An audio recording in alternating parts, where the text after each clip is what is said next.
और theta two 0, तो sin 90 1 हो जाएगा, hence k lambda by u। अच्छा, EY की वैल्यू क्या आएगी? EY की वैल्यू क्या आएगी? k lambda by a bracket है ना, cos theta 2 that is cos 0 minus cos 90, पर cos 0 की वैल्यू क्या आती है? 1, तो EY का वैल्यू भी क्या आ जाएगा? क्या सबको आया था? हाँ। अच्छा, लगे हाथ सेमी सर्कुलर भी निकाल लो, है ना, तो A due to semi circle, क्या फॉर्मूला बोला मैंने?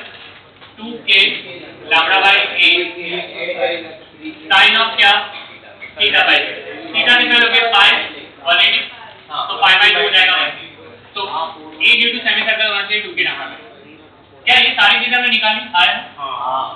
उसके बाद हमेशा ध्यान रखो, देखो ये क्वेश्चन है ना बहुत इजी होते हैं, पर गलती ये होती है that we do not focus on the direction of the field because we have to focus on the direction.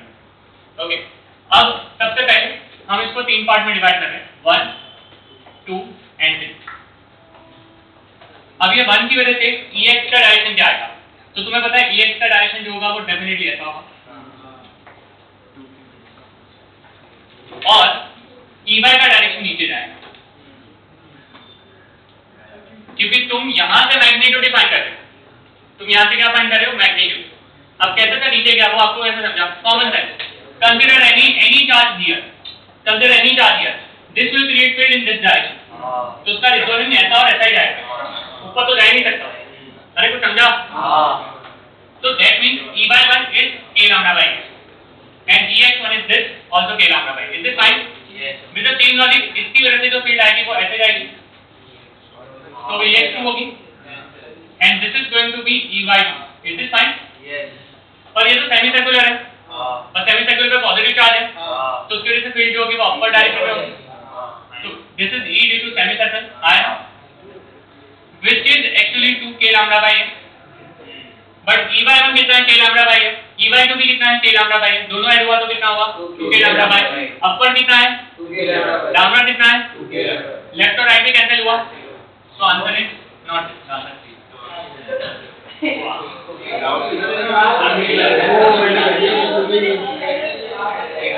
अभी इसमें वो क्या है, बिकॉज़ हमने डायरेक्शन की डायरेक्शन देखी,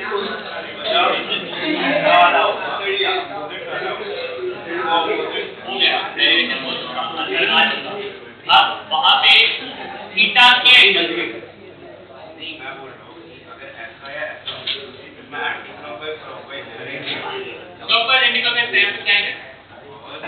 एक ऐसा 90 वाला क्लॉकवाइज है, 90 वाला एंटी क्लॉकवाइज होगा, थीटा 1 वाला 90 है, हां, और थीटा 2 0 और जो बराबर ठीक के अगर तो इसके लिए जो कर रहा है वो सेम इसके लिए भी सेम ही होगा, चेंज नहीं होता है, बट डायरेक्शन बदलेगी ना, एंटी क्लॉकवाइज और clockwise.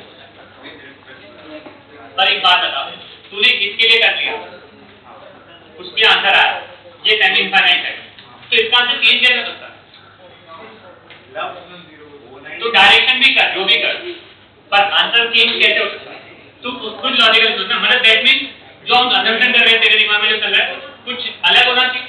If the point P is here, उसके बजाय तू यहां पे कंसीडर कर रहा है, तो एंगल मेजरमेंट चेंज करेंगे।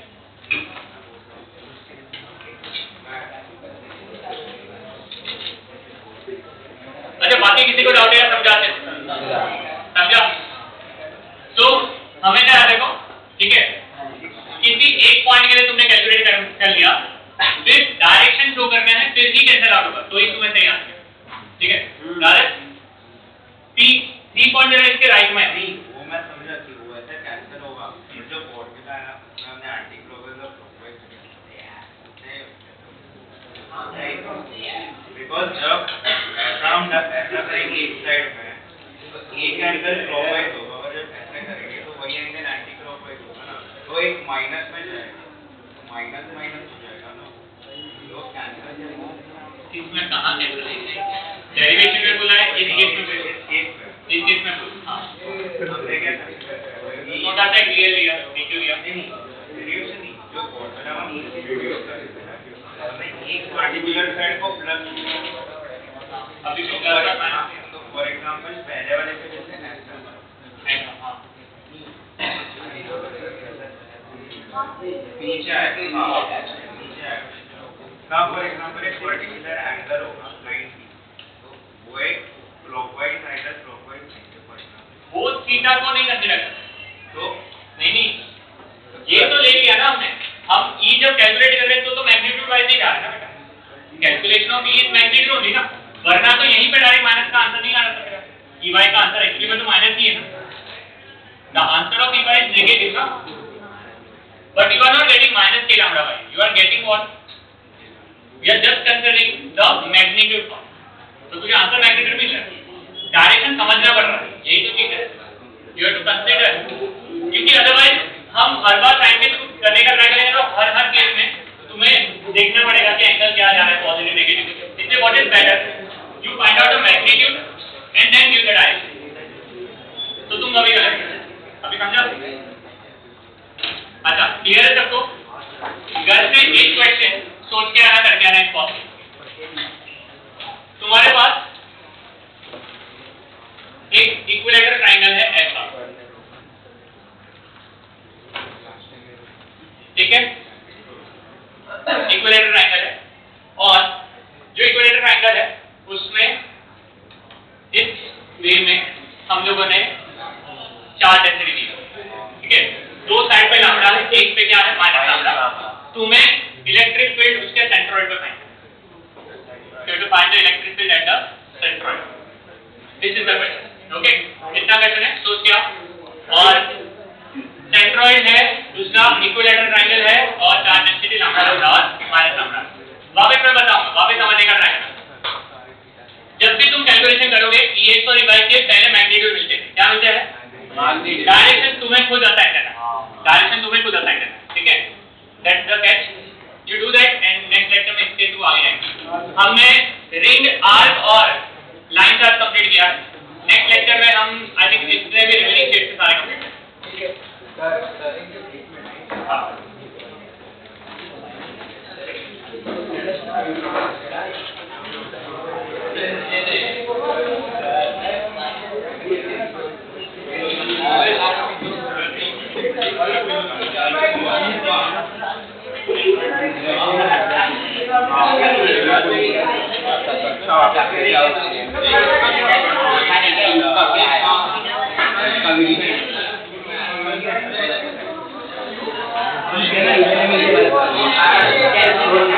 Thank you.